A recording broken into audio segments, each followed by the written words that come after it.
It's time to talk about the most hyped piece of science fiction to come out all year. I am, of course, talking about the anime, Plastic Memories. Ha, see what I did there? I tricked you all. You thought I was going to talk about Star Wars. I mean, you would have thought that if you read the title to the video, which you probably did because you clicked on it, but okay, look, give me a break. Star Wars tickets are hard to come by. I got mine, but it's not Friday till 11:30 at night, so here I am. But we are going to instead talk about the anime Plastic Memories, which I just said, because, I kind of got to get through these. We're at the end of the year, and I got to finish my backlog. Now, Plastic Memories is a 2015 science fiction anime that is not based off of anything. A lot of people were actually kind of shocked that it isn't based off of a manga or a game or anything like that. It's its own original series, and that brought a lot of people into it, but many dropped off after a couple of episodes because the plot wasn't what they were expecting. Well, what is that plot? Well, based on the marketing, you think it's about this future. I don't remember if they said the year, and I don't really care.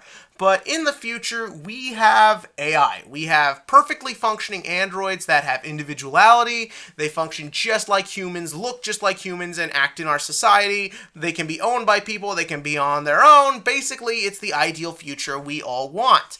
But unfortunately, things don't always work out right. Unfortunately, androids break down after a while, more mentally than physically. And the idea is, it's up to our main characters who work for the group that recovers them and gets them back safety before they can cause any problems to anyone, natural or but not. And basically, you think that's what the show's about. You assume that's what the show's about. It's not about that. In reality, what Plastic Memories is about the relationship between our two leads, two of the recoverers, Tsukasa and his robot partner, Ayla. And the thing is, that turned a lot of people away because instead of being a big adventure, it's mostly a lot of slice-of-life comedy, relationship drama, and seeing how moe we can make the Rei Shingetsu type character look.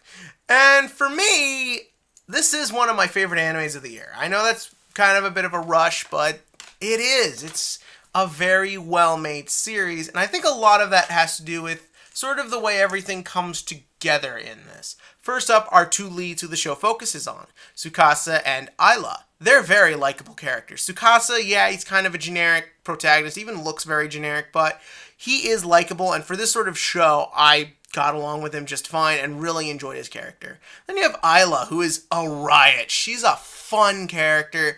I enjoyed all her scenes. She's very relatable. And because she doesn't talk as much as a lot of times characters do in these sorts of shows, you're able to get in to know her through the way she behaves and her personality. It's like I always say, televised media, show don't tell. And that's what was great about it. You really like them. And because you like the two characters, you can get into a world that's very open and shows a lot. We see how robots interact in our society, how they get along with people, how it affects the world around them. And because our characters are very likable, we're on board for a lot of what we see. And that's sort of the key to getting a show like this right. You need the characters to work to make the story work.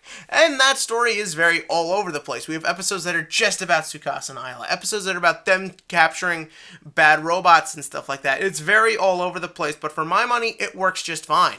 And also, to accompany them, you have a great ensemble cast of characters. Everyone in this is fun, exciting. You never get to know them too much, which might be a problem for some people, but you get to know them enough to where you like them and you want to see them get through. This is the perfect way to build a world because I just want to hang out with these people. I want to get to know them. I want to be in their world, befriend them. They feel real enough that you want that, and that is very hard to do, and this show does it effortlessly. And that is due to the fact that it never tries to be manipulative or shove anything down your throat. There's commentating on technology in our society, but it's never shoehorned, and I never felt that it was trying to feed me some sort of half-baked message. There's a lot of drama and all that, but it's never manipulative, and it's always presented correctly. This show knows what it's trying to do and does it, in my opinion, very well. It knows how to present everything just right. Except for its flaws, which there are a couple. First up, the all-over-the-place plot is what sort of put a lot of people away from it. It didn't bother me that much because I'm a big character guy, but it's definitely something that hurt a lot of people. And on top of that, it's not, because the show isn't about anything, I feel like it made the episode length really bad. I feel like if it was maybe an OVA, like 5 or 6 episodes, you could have just focused on the relationship because there'd be no time for the world, and I think then you could have made it this very personal drama. Or if it was longer, you'd have a lot more time to show other elements of the world, and it would be more about that. But at 13, it's just a little too awkward. It never really gets to fully dive into anything it wants to. But again, that really didn't bother me that much. There is one thing that did bother me, and unfortunately, it's a spoiler, and I'm not doing a spoiler review for this one. I'm just going to put spoiler right down below, and when that goes away, you can turn the volume back on or whatever you want to do. The thing I really didn't like was the romantic relationship between Tsukasa and Ayla. It's obvious from the beginning it's going to happen, but I wish they didn't do it. There are a few big problems. First up, aesthetically.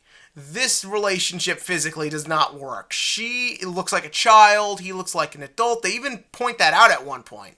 And the thing is, yes, she's an ageless robot, so it doesn't matter that much. But the thing is, when they're just next to each other and they're doing the relationship like date stuff and he wants to kiss her and all that stuff, or like there's the awkward I can see your boobs scene, I just don't think it really works because they look that far different. And while we're on the subject, it's kind of wasted at that.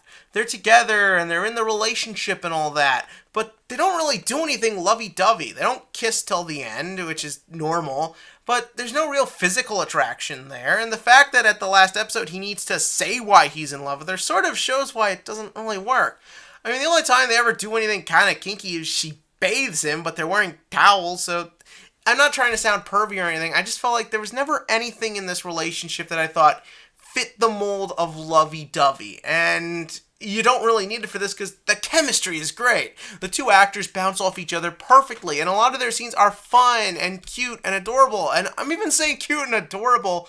So it is a very good relationship. I just thought making it romantic sort of distracted and took away from my overall ability to get into it. And I wonder if you didn't try and make it romantic, you could have maybe gotten more of that world building I was talking about.